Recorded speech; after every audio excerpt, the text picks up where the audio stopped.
Et salut à tous, on se retrouve pour une nouvelle vidéo de statistiques et aujourd'hui on va parler lecture et c'est pour ça que je suis pas tout seul, je vous présente Aurélie de la chaîne Les Mots d'Or et c'est elle qui va nous guider dans des nombreuses statistiques sur la lecture en moins de 3 minutes. Bonjour à tous. Bon, je vais pas forcément tout guider, hein. Si tu vas tout guider. Les statistiques de la lecture, c'est parti! Pour commencer, est-ce que tu savais que les femmes lisent généralement beaucoup plus que les hommes et que les jeunes et les seniors sont un public extrêmement important? Tu savais que les bandes dessinées et les comics gagnent en prestige et en reconnaissance? Ils sont de plus en plus représentés comme un art à lui tout seul. Ça me fait penser que moi je suis très amateur de bandes dessinées et de comics. C'est vrai. En ce moment, je suis plus dans les Marvel. Et d'ailleurs, en parlant des BD, eh bien, les jeunes sont le public privilégié des bandes dessinées, comics et aussi des mangas. Environ 60% des Français lisent au moins un livre par an. Ça, c'est intéressant parce que 86% des Français se revendiquent spontanément comme lecteurs. Ça fait beaucoup. À savoir ce qu'ils lisent. C'est ça. Mais tu savais que un jeune sur 5 revendique ne pas lire du tout. Bon allez, on enchaîne avec des durées de lecture. En moyenne, les Français lisent 41 minutes par jour. 41 minutes? Bah, ça fait quand même 4h47 par semaine, c'est beaucoup ça. Ouais, c'est beaucoup, mais 3h14 devant les écrans. Hors lecture. 3h14? Attends, laisse-moi calculer, ça fait 22h38 par semaine. Tu te rends compte? Mais c'est énorme! Tu savais que les pays du Nord, la Suède, la Norvège et le Danemark sont plutôt des grands valorisateurs de la lecture. Ils lisent beaucoup. Allez, pour se remonter le moral, eh bien, il semblerait qu'on lise tous beaucoup plus depuis le confinement. Ça nous a redonné goût à la lecture. Et d'ailleurs, après le confinement, on a pu voir que les habitudes de lecture ont un peu changé. On n'est plus seulement sur du livre papier, mais aussi il y a une évolution dans la lecture audio et numérique. T'as déjà fait de l'audio, toi? Bah écoute, moi j'ai mon abonnement Audiolib, je lis tous les Star Wars, la Haute République, en audio, je kiffe grave. On considère qu'un lecteur est un grand lecteur quand il lit plus de 20 livres par an. Et finalement, bah, c'est notre cas.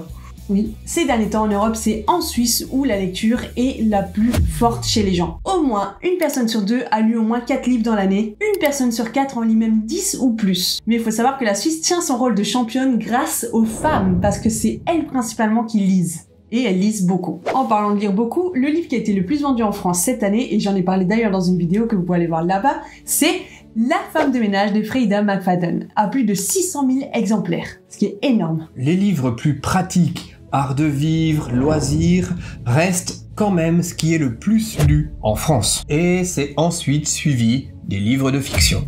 Un Allemand du nom de Bruno Schröder serait le détenteur de la bibliothèque la plus fournie d'Europe. 70 000 livres chez lui. Bah avec toi, il y a des bouquins partout dans chaque pièce. Même dans le toilette, il y a des livres. Non mais j'en ai même pas 1000.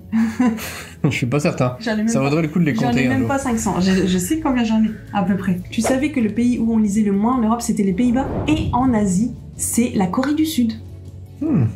On continue sur les anecdotes, mais l'auteur français le plus lu en 2024 est Mélissa d'Acosta. Elle est très connue. On décerne une palme d'or à Aix-les-Bains pour être la ville la plus lectrice de France. 1829. C'est le nombre d'habitants par librairie. Bon, c'est où on doit aller si on veut visiter des librairies.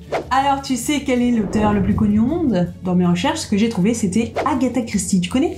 Bah ouais, je connais, ma sœur elle lisait ça quand j'étais petit. C'est une femme, elle en a écrit énormément.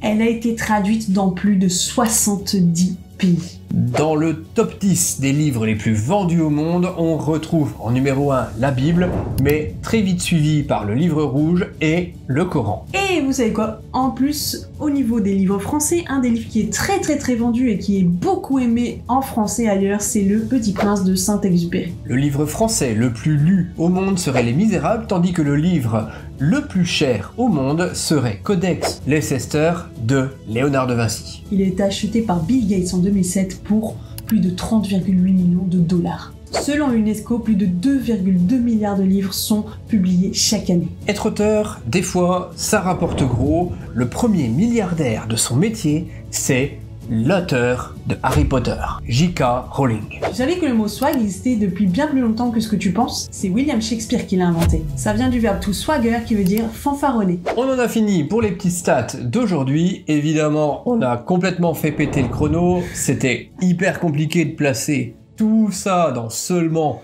180 secondes. On n'a pas réussi, mais peut-être que pour une prochaine vidéo, ça pourrait être tentant d'essayer d'y arriver, non? Bah pourquoi pas, peut-être qu'on fera encore des vidéos ensemble, qui sait. Dites-nous dans les commentaires ce que vous avez pensé de ce format, s'il y a quelque chose qui vous a parlé, si vous connaissiez une de ces stats ou si vous en connaissez d'autres, bah n'hésitez pas à écrire et à nous le dire. Pour ma part, et pour sa part aussi, on vous retrouve samedi pour des nouvelles vidéos dans nos thèmes beaucoup plus respectifs. En attendant, prenez soin de vous, c'était le chat perché. Et les mots d'or. Allez, ciao!